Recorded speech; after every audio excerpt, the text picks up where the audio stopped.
கிராமத்து திருவிழாவோட ட்ரெய்லர் ஆரம்பிக்குது, கிராமத்து சண்டித்தனத்தோட ட்ரெய்லர் முடியுது. பவர் பாண்டியா நம்ம ராஜ்கிரனை எஸ்டாப்ளிஷ் பண்ற ஒரு ட்ரெய்லரா இந்த ஒரு ட்ரெய்லர் இருக்குங்க. கதை எங்கெங்க நகர போகுது, படத்தோட மெயின் தீம் என்ன, இதெல்லாம் ரிவீல் பண்றதுதான் இந்த ஒரு ட்ரெய்லரோட வேலையா இருக்கு.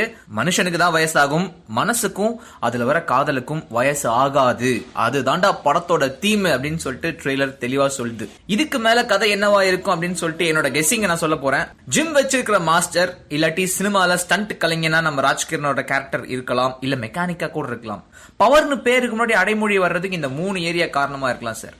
அவரோட ஜெர்கின்ல கூட பாத்தீங்கன்னா அந்த ட்ரையல் ரூம்ல பாக்கும்போது பவர் அப்படின்னு சொல்லி எழுதிருக்காங்க. கிராமத்துல வெள்ளாந்தியா சுத்தி திரிஞ்சவரு காலம் போக போக பையனோட வந்து செட்டில் ஆகுறாரு. நாம செட்டில் ஆனாலும் நம்ம மனசு செட்டில் ஆகாதே, மறுபடியும் ஒரு ரோட் ட்ரிப். விட்டு போன காதல் எல்லாமே வாழ்க்கையில வருது. இங்க விட்டு போன காதல்னு ஏன் சொல்றோம் அப்படின்னா, மடோனா செபஸ்டியனோட ரோலை இன்னும் இவங்க ரிவீல் பண்ண கிடையாது. அதுவும் இல்லாம ரேவதி வந்து இன்னும் முறுக்கெல்லாம் இருக்கு, ஆனா கொஞ்சம் வயசான மாதிரி தெரியுதுன்னு சொல்லிட்டு ஒரு டைலாக் சொல்றாங்க. ஸோ ஒருத்தங்களை காதலிச்சு இன்னொருத்தங்களை கல்யாணம் பண்ணி அந்த ஒரு வாழ்க்கையில வாழ்ந்து அந்த ஒரு மனைவி இறந்து அதுக்கப்புறமா இந்த ஒரு காதல் உள்ள வர்ற மாதிரி கூட இருக்கலாம். அடுத்தது டிடி இந்த படத்துல வந்து ஒரு சின்ன கேமியோ பண்ணிருக்காங்கன்னு சொல்லியிருந்தாங்க. ஸோ அவங்களோட ரோலையும் ரிவீல் பண்ணிருக்காங்க.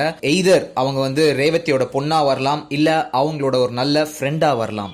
ஆனா பயங்கரமான அட்வைஸ்லாம் கொடுக்குறாங்க சார். ரோட் ட்ரிப் பத்தி ட்ரெய்லர்ல கம்மியா இருந்தாலும் படத்துல வந்து அதிகம் ஒரு நேரம் இருக்கும்னு சொல்லி தோணுது. ஏன்னு பாத்தீங்கன்னா டைட்டில் கார்டுல கூட வந்து ரோட் தான் வந்து வச்சிருக்காங்க. பேரனுக்காகன்னு சொல்லி ஏதோ ஒண்ணு செய்ய போக அதுல ஒரு வம்ப விலைக்கு வாங்கிட்டு வராரு.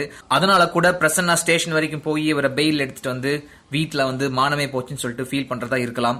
இது ஒரு பக்கம் இருக்க, தான் ஏற்கிற எந்த ஒரு படமா இருந்தாலும் அந்த ஒரு படத்துல சின்ன ரோல்ல KS ரவிக்குமார் தலை காட்டிட்டு போவாரு. அதே ஒரு ட்ரெண்டை வந்து நம்ம தனுஷ் ஃபாலோ பண்றார் அப்படின்னு கூட சொல்லலாம் சார். ஆனா நடிகனா எனக்கு நிறைய லைம்லைட் இந்த படத்துல தேவையில்லை, ஏன்னா டைரக்ஷன் ரொம்ப பெருசு, நான் அதை மட்டும் பாத்துக்கிறேன், சின்ன ரோல் மட்டும் எனக்கு போதும்னு சொல்லி ராஜ்கிரனோட சின்ன வயசு கேரக்டரா தனுஷ் வராரு போல. ஒரு சில இடங்கள் ஒரு சில ஷார்ட்ஸ் மாத்திரம் பார்க்கும்போது எனக்கு செல்வராகவனோட ஒரு சாயல் தெரிஞ்ச மாதிரி இருந்துச்சு. ஆனா இந்த ஒரு ட்ரெய்லர் வச்சு அண்ணன் கிட்ட இருந்து நிறைய இன்ஸ்பயர் ஆகியிருக்காரு தனுஷ்னு சொல்லி சொல்றதெல்லாம் ரொம்ப ரொம்ப தப்பு. அதனால படம் வர்ற வரைக்கும் நம்ம கண்டிப்பா பொறுமையா இருக்கலாம் சார். ட்ரெய்லரை பொறுத்த வரைக்கும் தனுஷ் தன்னோட அடுத்த லெவல் மூவ்ல தெளிவா இருக்கார் அப்படின்றது நமக்கு ரொம்ப தெளிவா புரியுது சார்.